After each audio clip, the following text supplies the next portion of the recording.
কৃষ্ণ জয় গুৰু শংকৰ সৰ্বগুণকৰ কৃষ্ণ। আজি মোদীজীয়ে মাতৃৰ চৰণ ধুৱাই আৰু সেই মাতৃৰ চৰণত সেৱা কৰি মাতৃৰ আশীৰ্বাদ লয় মোদীজীয়ে। আৰু সেই চৰণ ধোৱা পানীখিনি তেওঁ এটা বাচনত লৈ তেওঁৰ চকু দুটা ধুইছিলে আৰু তেওঁ কপালত লগাইছিলে মাকৰ চৰণ ধোৱা পানীখিনি। আৰু তেওঁৰ মাকৰ চৰণতে হীৰা মুকুতা বিচাৰি লৈ আজি মুখ্যমন্ত্ৰী হ'ব পাৰিলে। আজি ঠিক আমাৰ হেমন্ত বিশ্ব শৰ্মা ডাঙৰীয়াইও তেওঁৰ মাকৰ আশীৰ্বাদ লৈ মাকৰ চৰণ ধুই মাকৰ চৰণত সেৱা কৰি হীৰা মুকুতা বিচাৰি লৈ আজি এজন বিশ্ববিখ্যাত আজি অসমৰ গোটেই বিশ্বতে তেওঁ নাম জিলিকাই দিলে।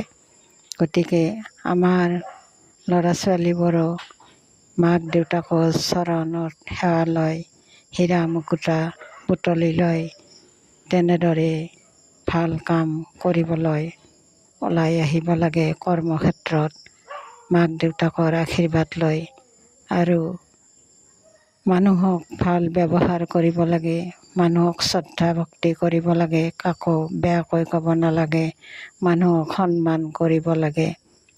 কাৰণ এই কথাখিনি আমাৰ মোদীজী দেখাই দিছে। মাকৰ চৰণ ধুই সেই চৰণৰ পানী চকু ধুই আৰু তেওঁ কপালত লৈ কপালখন মুচি দিছিলে সেই পানীৰে। গতিকে হীৰা মুকুতা মাক দেউতাকৰ চৰণতে পোৱা যায়। গতিকে হীৰা মুকুতা বিচাৰি ল'ব জানিব লাগিব ল'ৰা ছোৱালী।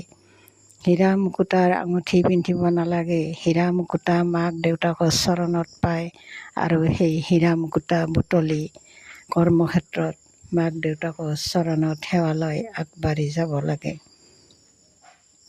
গতিকে এই কথাখিনি ল'ৰা ছোৱালী জানিব লাগে।